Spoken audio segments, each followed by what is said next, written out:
Oke, selamat malam.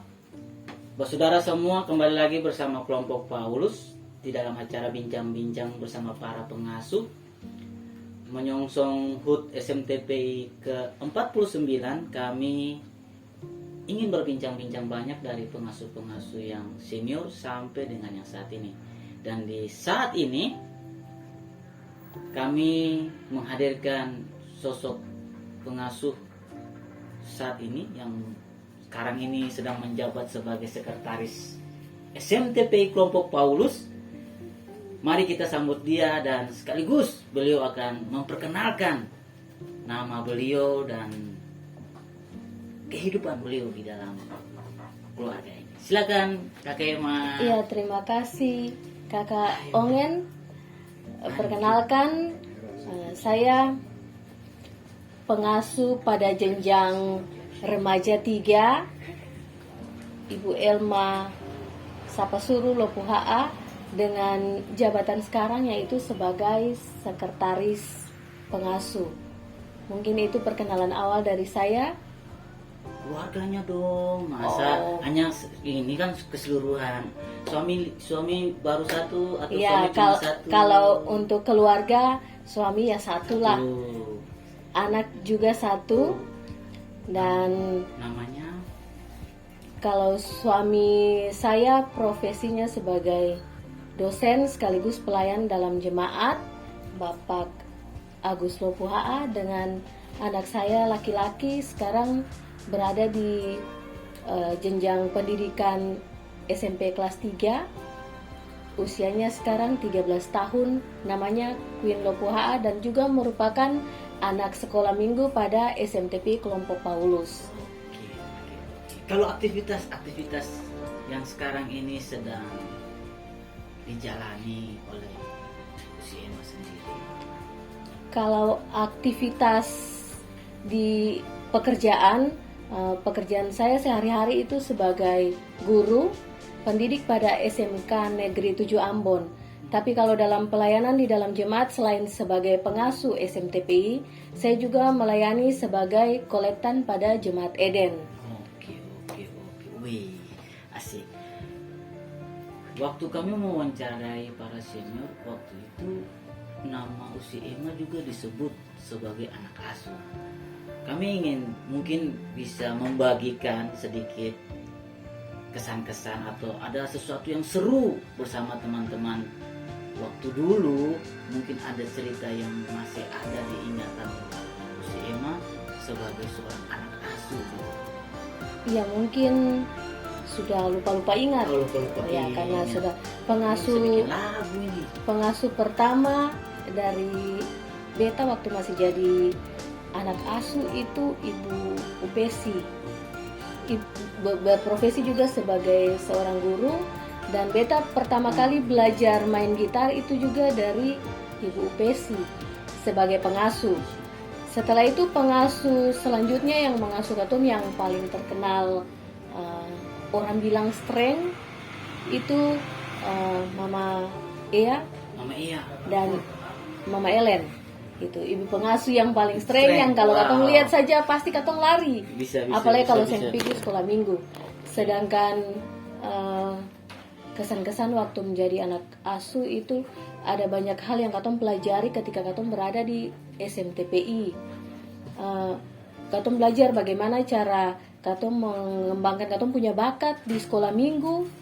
Bakat itu bukan hanya dari sisi agama, tapi juga kesenian yang katong pelajari. Mungkin itu saja. Ongen. Iya. Minta maaf. Ini enaknya di sini. Ini minta kamu kaca sedikit. Aku ada kayak abu. Buka kacamata ya. Embun. Akan seni memang. Kalau Saya begini gini nggak boleh karena dipotong ya. panas. Jangan dipotong ya. Akan seninya di sini teman-teman. Oke, selain itu, katong punya masa-masa ketika ada di sekolah minggu itu, sebenarnya pertama kali beta belajar tentang organisasi itu dari beta punya pengasuh remaja, yaitu Usi Erlin Tupan. Jadi Usi Erlin itu beta punya pengasuh remaja, beta belajar bagaimana cara mengembangkan diri, bagaimana cara berkecimpung dalam organisasi waktu itu pada jenjang remaja. Katong juga belajar bagaimana cara beradaptasi dengan berbagai hal tentang organisasi, baik itu surat menyurat, tentang kepemimpinan dan sebagainya. Itu di masa katong, dan juga katong dilatih bagaimana cara katong membuat penulisan dan membuat karya-karya yang lain juga termasuk dengan puisi. Itu pertama kali katong belajar waktu katong ada di jenjang remaja. Kalau apa yang membuat Usi Emma ingin menjadi seorang pengasuh? Wah, ini sebenarnya ini mesti diceritakan. Waktu jadi pengasuh itu tuh sebenarnya bukan yang pertama tuh, belum dari hati. Oh, aduh, ini bahaya ini. Sebenarnya 2 kali diminta, 2 kali juga beta menolak. Itu Usi Oan pendekatan dengan beta sebanyak 2 kali untuk jadi pengasuh. Dan waktu itu beta berpikir kalau jadi pengasuh berarti beban besar, tanggung jawab besar. Jadi beta menolak karena waktu itu belum siap. Padahal sebenarnya penolakan itu justru yang buat beta punya, orang bilang masa depan terombang-ambing. Jadi waktu itu ketika diminta untuk jadi pengasuh, beta belum punya pekerjaan, padahal sudah selesai kuliah. Sudah hampir berapa tahun? Hampir 6 tahun. Jadi pekerjaan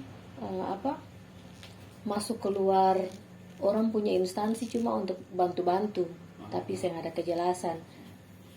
Mulai pas ketika Usi On minta yang ketiga kali, baru beta mulai tergerak, kayak ada sesuatu yang menggerakkan beta untuk mengaku untuk jadi pengasuh. Itu pertama kali beta dipanggil dan terpanggil untuk menjadi seorang pengasuh.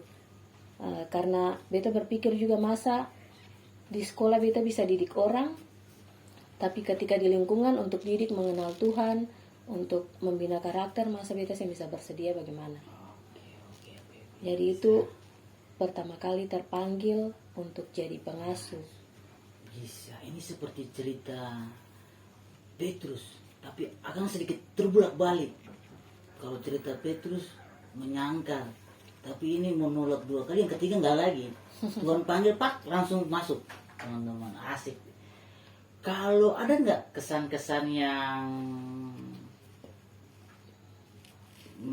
membuat ayah di memori Usi Emma tentang segala sesuatu yang proseskah dengan teman-teman pengasuh ketika Tante Emma, ketika Usi Emma jadi seorang pengasuh, membagi pengalaman, menceritakan cerita-cerita unik waktu Usi Emma sebagai seorang pengasuh di dalam kelompok SMTP Paus ini. Sebenarnya ada satu yang sampai sekarang beta masih bertanya-tanya, kenapa sih dari beta jadi pengasuh sampai sekarang beta pernah turun ke jenjang indria, apalagi sampai ke anak kecil. Itu juga jadi beta punya pertanyaan, apakah memang ekspresi atau pola untuk pembinaan terlalu, orang bilang apa ya? Karakter, pembawaan diri ya, mungkin enggak juga. Apakah yang terlalu luas untuk anak-anak, beta juga saya paham. Tapi mungkin nanti bisa disampaikan dari tempat ini. Hai, halo teman-teman pengasuh, Kak Emma besok-besok di Indria, tolong gitu. Bisa, mungkin bisa, saja. bisa. Tapi sebenarnya di jenjang apapun itu tetap pasti bermanfaat. Siap. Untuk pembinaan anak dan sebagainya. Jadi kalau masa-masa yang berkesan selama jadi pengasuh, beta rasa untuk semua masa itu berkesan. Karena ketika katong lihat katong punya anak, dia bertumbuh dan berproses menjadi anak-anak yang baik, berarti ada sukacita dalam katong pun diri juga. Karena otomatis katong juga terlibat dalam proses pembentukan karakter anak-anak yang ada di dalam sektor Paulus. Mungkin itu. Mungkin dulu. Kalau adakah rasa sebuah perbedaan antara dulunya kakak Emma mendapatkan asuhan dengan gaya dulunya, yang tadi kakak Emma sempat ada bilang yang strength ada, yang dapat ilmu juga ada. Lalu apakah ada sebuah perbedaan dengan anak-anak di zaman sekarang? Beta kira sebenarnya perbedaan itu kalau katong bandingkan dengan masa dulu dan masa sekarang katong saya bisa samakan karena katong harus fleksibel terhadap perkembangan zaman. Jadi kalau dulu anak-anak dulu itu katong masih bisa cubi dong, masih bisa pukul dong. Tapi kalau sekarang beta pikir seng pada tempatnya ketika katong dengan kekerasan karena anak-anak sekarang dong lebih paham berbagai hal. Jadi proses pembinaan dulu dengan sekarang beta rasa seng bisa disamakan karena untuk zaman sekarang katong pun pola lebih berbeda, pendekatannya juga berbeda. Jadi bukan dengan orang bilang yang dengan kekerasan, tapi justru dengan katong punya tutur kata dan kelemah lembutan juga bisa tarik dong untuk sama-sama ada dalam sekolah minggu. Oke. Yang terakhir Kak Emma, ini beta dari tadi panggil tante, usi, kakak. Enak-enak aja. Tapi disitulah kelompok Paulus punya cara dalam kita menikmati kebersamaan. Kakak Emma, Ketong meminta kakak Emma punya harapan di dalam kelompok Paulus ini pada umur ke-49 kita harus seperti apa? 49? 49 berarti sudah sangat matang.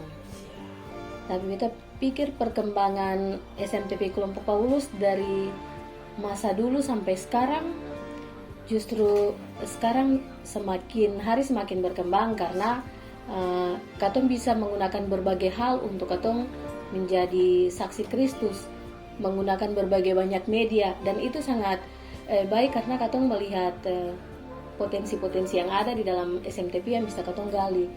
Jadi beta pikir katong punya kakak-kakak pengasuh yang ada di SMTP kelompok Paulus, dong punya berbagai banyak talenta yang ada, dan setiap talenta itu beta rasa sudah ditempatkan pada porsinya. Dan katong boleh lihat katong punya anak-anak boleh merasakan pelayanan yang dilakukan dalam SMTP kelompok Paulus dengan dong punya semangat, walaupun katong sekolah minggu itu dalam proses yang terbatas, tapi beta lihat dong masih antusias untuk tetap berada, beribadah dan memuji Tuhan. Beta punya harapan katong semua walaupun di usia 49 tahun dan katong diperhadapkan dengan banyak persoalan yang terjadi bahkan sampai dengan pandemi COVID yang belum berakhir, tapi itu bisa membuktikan bahwa katong pelayanan yang pernah mati.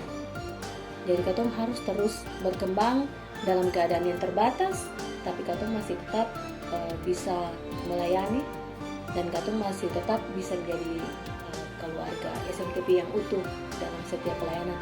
Semoga katong tetap dibentuk menjadi SMTP yang tetap kuat dan tetap dapat bertahan dalam berbagai kondisi sekalipun, karena itu yang Tuhan harapkan dari katong untuk tetap ada dan memuliakan Tuhan dalam berbagai hal yang terjadi. Siap. Oke.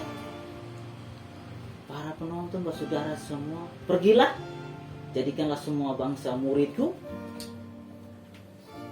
dan baptislah mereka. Itu mungkin bukan bagiannya pengasuh, tetapi ajarilah mereka sebuah harapan yang diberikan kakak Emma tentang kita bersama dalam memberitakan firman di dalam berbagai media.